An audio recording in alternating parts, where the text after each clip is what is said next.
नमस्कार दोस्तों, behind the stumps पे आप सभी लोगों का बहुत बहुत स्वागत है। तो दोस्तों, कल है सुपर संडे, रोमांचक रविवार, double header special match number 53 जो कल खेला जाएगा ईडन गार्डन में। Defending champions Kolkata night Riders के लिए कल का मुकाबला बहुत ही क्रूशियल होने वाला है, क्योंकि अगर केकेआर को कल जीत नहीं मिलती है तो वो 15 अंक ही कर पाएंगे। और वहीं पे टीम आरआर से जिनका जो मुकाबला होने वाला है, आरआर तो इस टूर्नामेंट से बाहर हो चुका है, लेकिन वो कोलकाता की आने वाली राह को मुश्किल कर सकता है अगर कल राजस्थान को जीत मिल जाती है तो। यानी कि राजस्थान बाहर हो चुका है, वो शायद कोलकाता को भी, डिफेंडिंग चैंपियंस को भी बाहर का रास्ता दिखा सकता है। वहीं पे मैच नंबर 54 जो कल खेला जाएगा धर्मशाला में, तो पंजाब किंग्स के सामने होगी Lucknow super giants. Punjab Kings अभी अंक तालिका पे टॉप 4 के अंदर है, यानी कि कल के मुकाबले को जीत के वो 15 अंकों के साथ टेबल टॉपर नहीं तो दूसरे स्थान पे पहुंचना चाहेगा। वहीं पे लखनऊ सुपर जायंट्स भी कल के मुकाबले को जीतना चाहेगा। अगर एलएसजी कल के मुकाबले को जीत जाएगा तो पॉइंट्स टेबल और थोड़ा इंटरेस्टिंग बन जाएगा, नहीं तो अगर कल एलएसजी को हार मिल जाती है तो उनके लिए फिर डू और डाई का सिनेरियो शुरू हो जाएगा।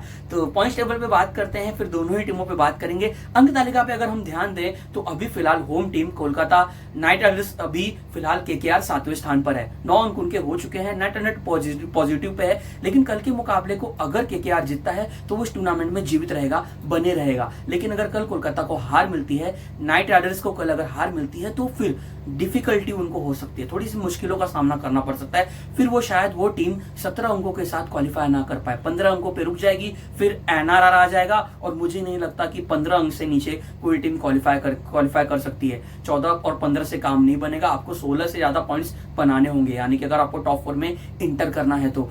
आरआर इस टूर्नामेंट से बाहर हो चुका है, 6 अंक उनके हो चुके हैं। कल के मुकाबले को अगर जीतेंगे तो 8वें स्थान पर ही बने रहेंगे 8 अंकों के साथ। लेकिन कल की जीत से वो डिफेंडिंग चैंपियंस को बाहर कर सकते हैं इस टाटा आईपीएल 2025 के टूर्नामेंट से। वहीं पे अगर हम मैच नंबर 54 के पॉइंट्स टेबल पे ध्यान दें तो पंजाब किंग्स अभी 13 अंकों के साथ टेबल टॉप 4 के चौथे स्थान पर हैं। तो पंजाब किंग्स अगर कल के मुकाबले को जीतते हैं तो उनके 15 अंक हो जाएंगे और 4 गेम्स उनके पास बचे हैं। कल के मुकाबले को जीतने के बाद 3 गेम्स बचे रहेंगे और वो 15 अंकों के साथ फिर आपको दिख सकता है कि वो टॉप 2 में आ सकते हैं। वहीं पे एलएसजी अभी टॉप 4 से बाहर है, वो अभी अगर आप देखोगे तो वो 6वें स्थान पर है। कल के मुकाबले को जीतना चाहेगा लखनऊ, ताकि उनके 12 अंक हो जाएं और वो थोड़ा सा और ऊपर आ जाए। तो लखनऊ के लिए कल का मुकाबला भी बहुत ही क्रूशियल होने वाला है, इंपॉर्टेंट होने वाला है। आते हैं दोस्तों यहाँ पे मैच नंबर 53 पे, कोलकाता नाइट राइडर्स के सामने होगी राजस्थान रॉयल्स। तो नाइट राइडर्स की क्या स्ट्रेटेजी होगी यहाँ पे, क्या कोई बदलाव केकेआर की ओर से, क्योंकि पिछला मुकाबला कोलकाता जीत चुके हैं। वहीं पर राजस्थान बहुत ही बुरी तरीके से मुंबई के सामने हारा है। तो क्या यहाँ पे कोलकाता की प्लेइंग 11 में कोई बदलाव होने वाला है? क्या लगता है आपको दोस्तों, कोई प्लेइंग 11 में कोई बदलाव केकेआर की ओर से?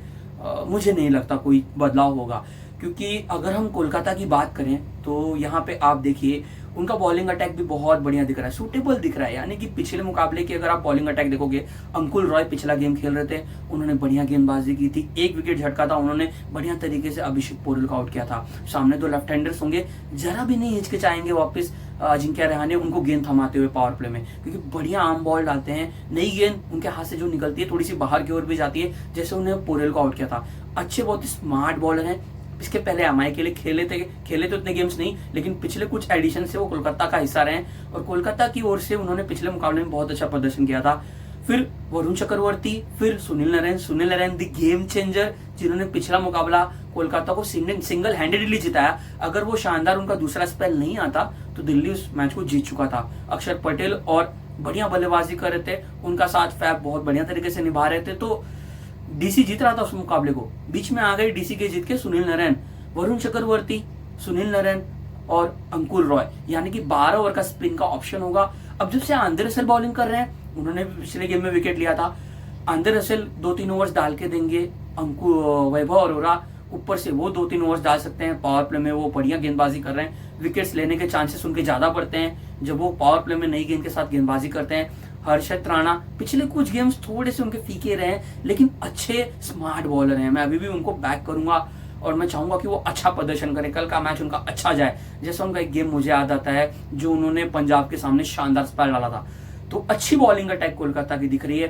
कोलकाता की बैटिंग लाइनअप में अगर हम बात करें, पिछला मुकाबला क्या स्टार्ट मिला था और उसी इंटेंट को बरकरार रखना है, यानी कि पिछला गेम जो गुरबाज और नरेन ने शुरुआत दी थी, उसी शुरुआत को वापस आपको आगे बढ़ाना है। यानी कि जब देखा हमने पिछले गेम में, जब एक अच्छी पार्टनरशिप हो चुकी थी 48 रनों की।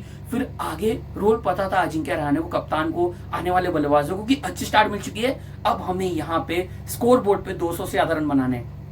लेकिन कोलकाता थोड़ा फंसा जो विकेटें गिरी, लेकिन फिर भी कैसे ना कैसे करके एक पार्टनरशिप अच्छी हुई अंगक्रिश रघुवंशी और रिंकू सिंह के बीच में, जिसकी वजह से कोलकाता एक 200 रनों के पार पहुंच पाया। लेकिन ऑनेस्टली जैसा प्रदर्शन कोलकाता के बल्लेबाजों ने पिछले मैच में किया, उनके एक्सपेक्टेशन भी यही कर रही होगी कि यार हमने जो स्कोर बोर्ड पे 204 रन बनाए थे वो 234 भी हो सकते थे। लेकिन विकेटें जो गिरी ना, एक छोर से एक बल्लेबाज डटे रहा था, दूसरे छोर से विकेटें गिरी थी, रहाणे आउट हुए, फिर हमने देखा वहां पे सुनील नारायण आउट हुए, रहमानुल्लाह गुरबाज आउट हुए, वेंकटेश अय्यर आउट हुए, रघुवंशी एक छोर से डटे हुए थे, रिंकू सिंह ने बढ़िया साथ निभाया। रिंकू के वो 36 रन ना बनते ना तो शायद कुछ और भी हो सकता था। और रघुवंशी ने भी अच्छी पारी खेली थी, अंगक्रिश रघुवंशी ने 32 गेंदों में 44 रन बनाए। अंत में आंद्रे रसेल ने अच्छे पावरफुल हिटें लगाई और एक शानदार छक्का लगाया स्टाफ के सामने। और रोमन पॉवेल भी हैं यहाँ पे ना। क्या कर सकती है कोलकाता, अगर कोलकाता की हम बैटिंग लाइनअप पे ही बात कर रहे हैं, जस्ट इमेजिन कीजिए कल फिर से अगर अच्छी स्टार्ट मिल जाती है तो ये टीम ना थोड़ा सोच सकती है कि अगर पावर प्ले में 70-80 रन बन जाते हैं तो यहाँ पे रहाणे आ सकते हैं। लेकिन नंबर 4 पे जब आपको दिख रहा है कि रन रेट पर ओवर 10 रन के हिसाब से जा रहा है और गेम टाइम अब जो ओवर्स जो बचे हुए हैं वो 7-8 ओवर्स बचे हुए हैं, so they can think about Rinku Singh and Andre Russell.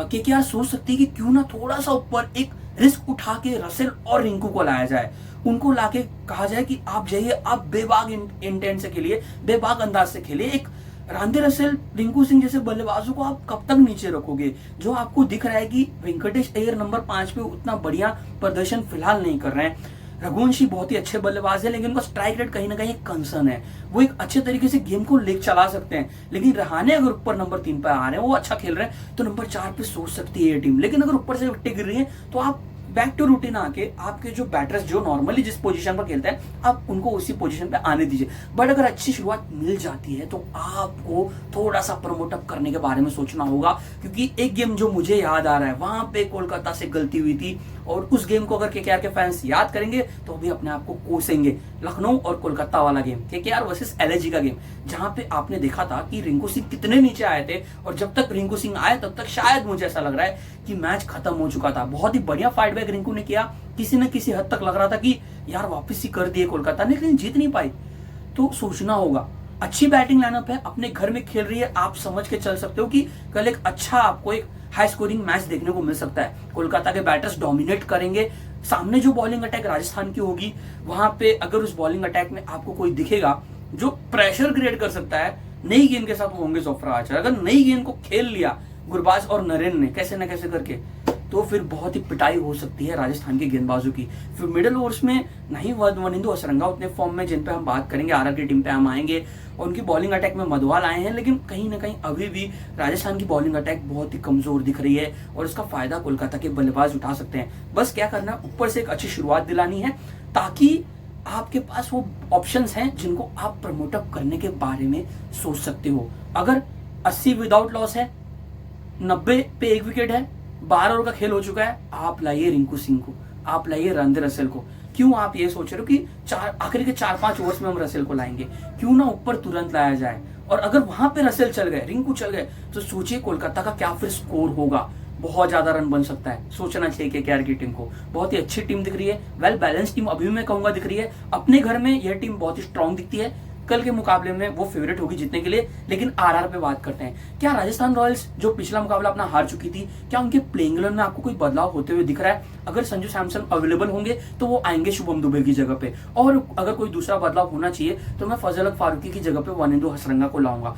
Wanindu Hasaranga, Mahesh तीक्षाना middle overs में, इन दोनों श्रीलंकाई स्पिनर्स को गेंदबाजी करनी चाहिए। ऊपर से पावर प्ले में जोफ्रा आर्चर और तीक्षाना के कुछ ओवर्स, और अगर और मैं कहूं तो ये टीम सोच सकती है कुमार कार्तिकेय की जगह पे युद्धवीर सिंह चरक के बारे में, क्योंकि अब संदीप शर्मा इस टूर्नामेंट से बाहर हो चुके हैं, उनको चोट लगी है उनके थंब पे, तो वो बाहर हो चुके हैं, तो अब झटका तो लगा है। और जिसकी वजह से अगर हम देखें यहाँ पे, अगर आरआर की बॉलिंग अटैक पे बात करें जो हो सकती है, जैसे कि हमने पिछले मुकाबले में देखा था, फजल हक फारूकी की जगह पे जो मैं कह रहा हूँ कि वनिंदु हसरंगा आ जाएंगे, यानी कि पेस का विकल्प तब क्या होगा कि युद्धवीर सिंह चरक, जोफ्रा आर्चर और फिर आकाश मधवाल जिन्होंने अच्छी गेंदबाजी की थी, 4 ओवरों में मात्र 39 रन दिए थे।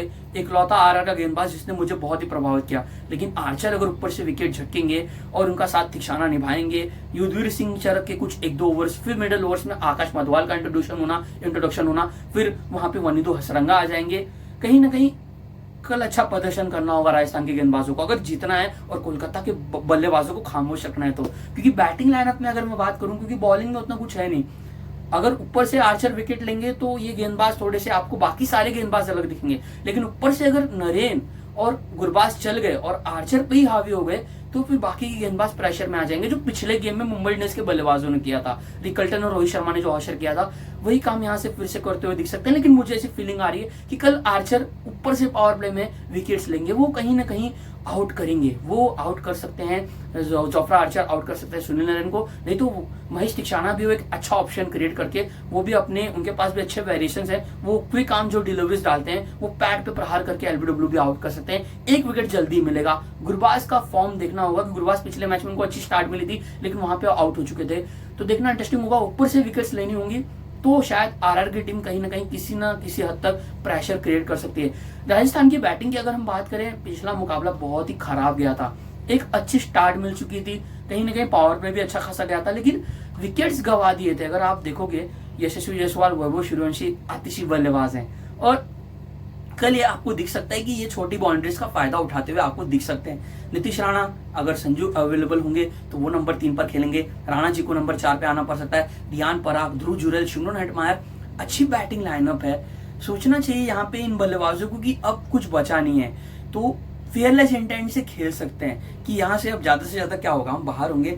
लेकिन अगर यहाँ से एग्रेसिव होकर एक खेलेंगे और केकेआर के बॉलर्स पे प्रेशर क्रिएट करेंगे तो ही चांसेस क्रिएट हो सकता है, क्योंकि नई गेंद के साथ डेस्परेट होंगे वैभव अरोड़ा विकेट झटकने के लिए। और अजिंक्य रहाणे भी ये भली बात ही जानते हैं कि उनकी बॉलिंग अटैक तभी बेहतर कर सकती है अगर ऊपर से पेसर्स अच्छा करेंगे तो, क्योंकि अगर पेसर्स महंगे साबित हो जाएंगे तो फिर उनको मिडिल ओवर्स में वरुण चक्रवर्ती और सुनील नारायण, जिसमें से खास करके वरुण चक्रवर्ती थोड़ी डिफेंसिव स्टाइल में जा सकते हैं। वो एग्रेसिव तभी होते हैं अगर ऊपर से विकेट गिरती है। अदरवाइज अगर थोड़ी सी विकेट के सरफेस से यानी कि पिच से अगर हेल्प मिल रही है तो वो थोड़ा सा डेंजरस हो सकते हैं। अदरवाइज राजस्थान की बैटिंग लाइनअप अच्छी है। ऊपर से वही मैं कर रहा हूँ कि यशस्वी जायसवाल और वैभव सूर्यवंशी अगर अच्छी स्टार्ट देते हैं तो आने वाले बल्लेबाजों को एक अलग आत्मविश्वास मिल जाएगा। लेकिन अगर ऊपर से विकेटें गिरेंगी तो कहीं ना कहीं जो बैटर्स हैं आरआर के, वो कहीं ना कहीं डबल माइंडेड हो सकते हैं कि प्रहार करके खेलूं या फिर धैर्य के साथ खेलूं, अटैकिंग अप्रोच अपनाऊं या फिर डिफेंसिव स्टाइल में जाऊं।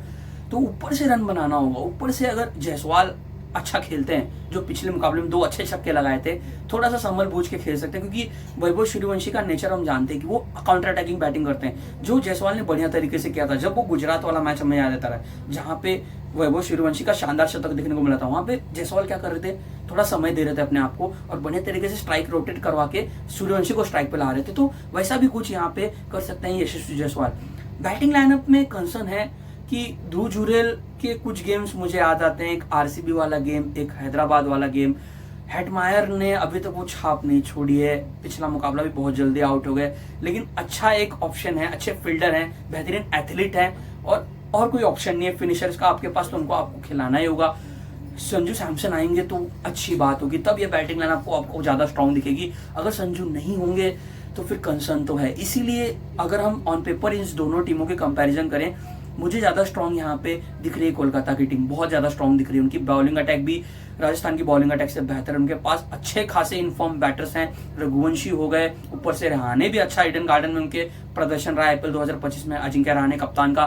फिर अच्छे फिनिशर्स भी उनके पास जो आके थोड़ा सा डेंजरस हो सकते हैं राजस्थान के गेंदबाजों पे। ओवरऑल मुझे कल के मुकाबले को जीतने के लिए फेवरेट दिख रही है यहाँ पे कोलकाता नाइट राइडर्स। लेकिन अगर कल आरआर बाजी मार गया, अगर कल आरआर जीत गया, तो फिर एक और टीम आपको दिख सकता है जो टाटा IPL 2025 के टूर्नामेंट से बाहर हो सकती है, तो वो होगी राजस्थान कोलकाता नाइट राइडर्स। तो कल के मुकाबले को जीतने के लिए मुझे ऐसा लग रहा है कि फेवरेट होगी केकेआर कल 2 अंक मिल सकता है उसको। आफ्टरनून का गेम है, टॉस जीत के यह टीम चाहे तो बैटिंग भी कर सकती है, चेज भी कर सकती है। जो भी टीम टॉस जीतेगी, आई थिंक मुझे लग रहा है वो चेजिंग करना ही पसंद करेगी, तो देखना इंटरेस्टिंग होगा। मुझे लग रहा है कल के मुकाबले को जीतने के लिए फेवरेट होगी टीम केकेआर। रात के गेम पे आते हैं दोस्तों।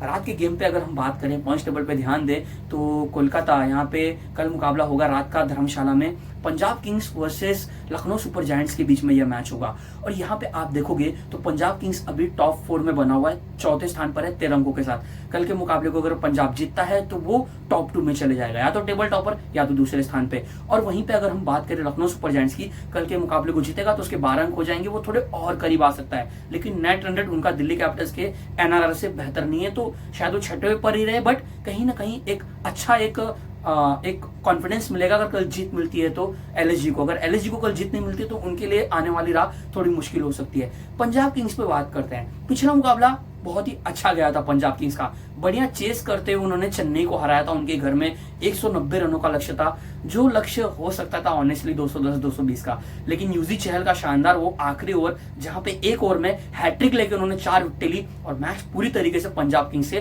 फेवर में आ गया। कप्तान श्रेयस अय्यर ने अच्छी पारी खेली थी, पंजाब मुकाबले को जीतने में कामयाब रहा। लेकिन अगर चेन्नई सुपर किंग्स जैसी टीम जो अभी इस टूर्नामेंट में अच्छा प्रदर्शन नहीं करी, बहुत ही वीकेस्ट टीम दिख रही, लेकिन उनकी जगह पर अगर कोई और स्ट्रांग टीम होती और 190 रनों के टारगेट को डिफेंड करना पड़ता तो वो शायद डिफेंड कर पाती। और वहीं पंजाब किंग्स को थोड़ा सतर्क रहना होगा। होम टीम है, क्या पंजाब किंग्स पे बात करते हैं, क्या कोई चेंजेस सिचुएशंस को देखते हुए अपने घर में खेलेंगे, क्या कोई बदलाव करना चाहिए, क्योंकि बॉलिंग अटैक कहीं ना कहीं अब दिख रहा है पंजाब किंग्स की कमजोर कड़ी। जब से लॉकी फर्ग्यूसन बाहर हुए हैं, ग्लेन मैक्सवेल भी अब बाहर हो चुके हैं, अभी तक कोई ऑप्शन मिला नहीं है। जावेद बैलेट है, क्या वो कल खेलेंगे या नहीं खेलेंगे? अगर वो नहीं खेलेंगे तो कुलदीप सेन और विजय कुमार वैशक एक ऑप्शन है। उनको कब खिलाएगी पंजाब किंग्स की टीम? विजय कुमार वैशक ने एक गेम जिताया था गुजरात के सामने, उसके बाद में उनको खिलाया ही नहीं। क्यों नहीं खिला रहे हैं? अगर वो फिट है तो उनको खिलाना चाहिए, अगर वो फिट नहीं है तो ठीक है। तो आप कुलदीप सिंह के बारे में सोचिए, क्योंकि पंजाब किंग्स की बॉलिंग का अगर हम हाल देखें, अर्शदीप सिंह बहुत ही बढ़िया उन्होंने काम किया, मार्को यानसन ने भी 2 विकेटें ली, यानी कि 2 पेसर्स अच्छे रिदम में दिख रहे हैं। लेकिन उनको कमी कर रही है उनके तीसरे पेसर की। उमर जाए एक अच्छे ओवरसीज ऑलराउंडर हैं, लेकिन उनकी जगह पे मार्कस स्टोइनिस के बारे में अब उनको सोचना चाहिए कि स्टोइनिस को खिलाएं। यहाँ पे उमर जाए की जगह पे एक अच्छा ऑप्शन वो भी क्रिएट कर सकते हैं, 1-2 ओवर्स डाल के वो दे सकते हैं। और अगर एक प्रॉपर इंडियन पेसर इनको मिल जाए, जो कि श्रेयांश शेड़के को जो पिछले मैच में 3 ओवर्स करवाए थे, जहाँ पे बहुत महंगे साबित वहां पे हुए थे, वहां पे कुलदीप सेन आ सकते हैं, विजय कुमार वैशक आ सकते हैं। एक अच्छी आपको स्ट्रॉन्ग बॉलिंग अटैक दिखेगी, अच्छा 6 ओवर का आपको 6 बॉलर्स का एक ऑप्शन बनेगा। हरप्रीत बरार, यूजी चहल, उसके साथ साथ आपको वहां पे 4 पेसर्स के ऑप्शन मिल जाएंगे कि Arshdeep Singh, Marco Jansen, Azmatullah, Omarzai की जगह पे मार्कस स्टोइनिस और श्रेयांश शेड़के की जगह पे विजय कुमार वैशक एक डेथ ओवर स्पेशलिस्ट का किरदार अपना निभा सकते हैं। उनके आने से क्या होगा कि शायद मार्को यानसन को मिडिल ओवर्स में अच्छे तरीके से यूज करके पावर प्ले में उनको कुछ ओवर्स डलवा के अय्यर उनका स्पेल कंप्लीट करवा सकते हैं। अर्शदीप सिंह और विजय कुमार वैशक को एंड में रख सकते हैं, या फिर कुलदीप सेन एक ऑप्शन बन सकता है। बैटिंग लाइनअप में कोई चेंजेस करने की गुंजाइश नहीं है, बैटिंग लाइनअप उनका अच्छा है। ऊपर से टॉप 3 बढ़िया फॉर्म में, प्रियांश आर्य का एडिशन अच्छा गया है। प्रभसिमरन सिंह ने एक और अच्छी पारी पिछले मुकाबले में खेली थी, बढ़िया उनका कंट्रीब्यूशन था जिसकी वजह से पंजाब किंग ने जीता था। श्रेयस अय्यर क्या पारी खेली थी, कप्तान ने बहुत ही अच्छी पारी खेली, बहुत बढ़िया खेले, 40 गेंदों में 72 रन बनाए। और यही है, जैसा गुजरात का टॉप 3 अभी कर रहा है ना कहीं पंजाब का टॉप 3 भी वही कर रहा है जो अभी मुंबई इंडियंस का टॉप 3 कर रहा है। अच्छा एक यहाँ पे संकेत मिला है। अगर हम बात करें यहाँ पे टॉप 3 बहुत बढ़िया कर रहा है, लेकिन जो फिर मिडल ऑर्डर जो आता है, जैसे निहाल वाडेरा, कुछ नॉक्स उनके अच्छे गए हैं, शशांक सिंह ने भी अच्छी बल्लेबाजी की थी, इंग्लिश है, फिर इम्पैक्ट प्लेयर के रूप में ये टीम खिला सकती है, श्रेयांश शेड़के को बारे में सोच सकती है। तो बैटिंग लाइनअप भी अच्छी है, बॉलिंग अटैक इनकी कमजोर कड़ी है, और जिसपे लखनऊ की टीम कल प्रहार करेगी। ऊपर से सामने होंगे मिचेल मार्श, ऊपर वहां पे आपको एडन मार्करम दिखेंगे। एलएसजी के प्रमुख 3 बल्लेबाज बहुत अच्छे फॉर्म में हैं, वो कहीं ना कहीं इन पे अटैक बनाने के बारे में सोचेंगे।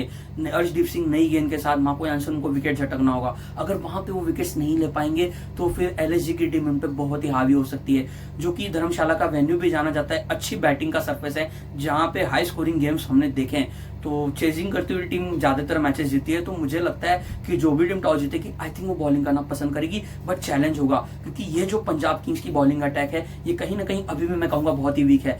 ऊपर से निकोलस पुरान होंगे, वहां पे आपको ऋषभ पंत भी दिखेंगे, तो हरप्रीत बरार का कब ओवर करवाएंगे श्रेयस अय्यर, ये भी देखना इंटरेस्टिंग होगा। यूजी चहल के पूरे ओवर्स करवाने होंगे। पिछले मुकाबले में इतनी अच्छी गेंदबाजी की, आखिरी ओवर में आके 4 विकेट ली, लेकिन स्पेल कंप्लीट नहीं हुआ। और इस एडिशन में हमने देखा है कि युजवेंद्र चहल के स्पेल कंप्लीट ही नहीं हो रहे हैं। तो श्रेयस अय्यर की कप्तानी में मुझे एक क्वेश्चन मार्क दिखा है कि अय्यर क्यों नहीं इनके स्पेल्स कंप्लीट करवा रहे हैं। स्पेल कंप्लीट करवाना चाहिए। एक मैच विनर गेंदबाज है, आईपीएल की हिस्ट्री के one of the greatest leg spinner की सूची में उनका नाम आता है। सोचना चाहिए यहाँ पे श्रेयस अय्यर को। बॉलिंग अटैक अभी भी मैं कर रहा हूँ, बैटिंग अटैक उनका बेहतर है। पंजाब किंग्स की बैटिंग लाइनअप में कोई संदेह नहीं, क्योंकि जब टॉप ऑर्डर अच्छा प्रदर्शन करेगा ये टीम अलग दिखेगी। ऊपर से अगर प्रभसिमरन सिंह और प्रियांश आर्या का ऑफ डे रहा तो फिर सारा बर्डन, सारा बोझ आ जाएगा श्रेयस अय्यर के कंधों पे। लेकिन कहीं ना कहीं अब मैच्योरिटी के साथ प्रभसिमरन सिंह खेल रहे हैं। प्रियांश आर्या को भी अंदाजा है कि समय लेकर वो भी खेल रहे हैं, तो अच्छा काम कर रहे हैं पंजाब के टॉप ऑर्डर्स। सामने लखनऊ की बॉलिंग अटैक शायद उनको इतना परेशान ना कर पाए, लेकिन मयंक यादव का जब से आगमन हुआ है अपनी गति से वो थोड़ा सा क्षति पहुंचाएंगे। प्रभसिमरन सिंह पे थोड़ी छोटी गेंदें डालेंगे, प्रियांश आर्या को भी टेस्ट करेंगे, लेकिन वो पुल बहुत ही अच्छा लगाते हैं, तो देखना इंटरेस्टिंग होगा। तो अगर बात कर रहे हैं पंजाब किंग्स की, उनकी बॉलिंग अटैक उनकी कंसर्न है, कमजोर कड़ी है। कल लाना होगा कुलदीप सेन, नहीं तो विजय कुमार वैशक के बारे में सोचना होगा। अगर यही बॉलिंग अटैक के साथ पंजाब किंग्स स्टिक होकर आगे बढ़ेगी तो कहीं ना कहीं उनको बहुत ही बड़ा नुकसान हो सकता है कल के मुकाबले में। लखनऊ सुपर जायंट्स की बात करते हैं। पिछला मुकाबला एलएसजी हार गया था मुंबई के सामने, लेकिन क्या एलएसजी कोई बदलाव कर सकता है यहाँ पे? लखनऊ सुपर जायंट्स की अगर हम बात करें, बॉलिंग अटैक में कोई ऐसा चेंजेस तो मुझे नहीं लगता। यही पेस अटैक होगा, आवेश खान होंगे वहां पे, आपको ये लगभग यही 5 बॉलर्स के ऑप्शन होंगे। मुझे नहीं लगता यहाँ पे कोई बदलाव कर सकती है ये टीम। अगर और कोई ऑप्शंस के बारे में सोचें तो यहाँ पे लग भी नहीं रहा देख के कि कोई बदलाव यहाँ पे ये टीम करने वाली है। अगर चेंजेस हो तो कोई और आ जाए प्रिंस यादव की जगह पे, अदरवाइज चारों के चारों बॉलर्स रहेंगे। बैटिंग डिपार्टमेंट में अगर लखनऊ की बात करें तो ऐसा ही कुछ बैटिंग लाइनअप रहेगा। फिर से आपको डेविड मिलर बतौर इम्पैक्ट प्लेयर के रूप में आते हुए दिख सकते हैं, जिन्होंने इंटेंट अच्छा दिखाया था पिछले मुकाबले में। डेविड मिलर ने अच्छे स्ट्रोक्स लगाए थे। तो एलएसजी की ओर से कल कोई बदलाव नहीं दिख रहा मुझे होते हुए। तो लखनऊ सुपर जायंट्स की अगर हम बात करें तो मयंक यादव का जब से आगमन हुआ है पेस अटैक थोड़ा सा अलग दिखा है। मयंक यादव ने पिछले मुकाबले में अच्छी गेंदबाजी की थी, पहला ही गेम था, लेकिन देखिए 2 विकेटें उन्होंने ली थी, हार्दिक पांड्या को अच्छे तरीके से आउट किया। तो मयंक यादव के आने से ये बॉलिंग अटैक अब थोड़ा और स्ट्रॉन्ग दिख रहा है। प्रिंस यादव भी अच्छे गेंदबाज हैं, अच्छे युवा तेज गेंदबाज हैं, अतिरिक्त गति के साथ गेंदबाजी करते हैं। इस सरफेस पे उनको हेल्प मिलेगा और उनके साथ होंगे वहां पे आवेश खान, जो कि बढ़िया प्रभावित कर रहे हैं। पावर प्ले के बाद आते हैं और वहां पे उनका एक अहम रोल होता है, स्पेशली दैट ओवर्स में ऋषभ पंत उनके 2 ओवर्स बचा के ही रखेंगे। तो उन्होंने बढ़िया काम किया, अच्छे यॉर्कर के साथ गेंदबाजी की है। 2 मैचेस सिंगल हैंडेडली आवेश खान ने जिताए हैं, जो मुझे याद आ रहा है एक एमआई का और एक मुझे याद आ रहा है आरआर के सामने वाला।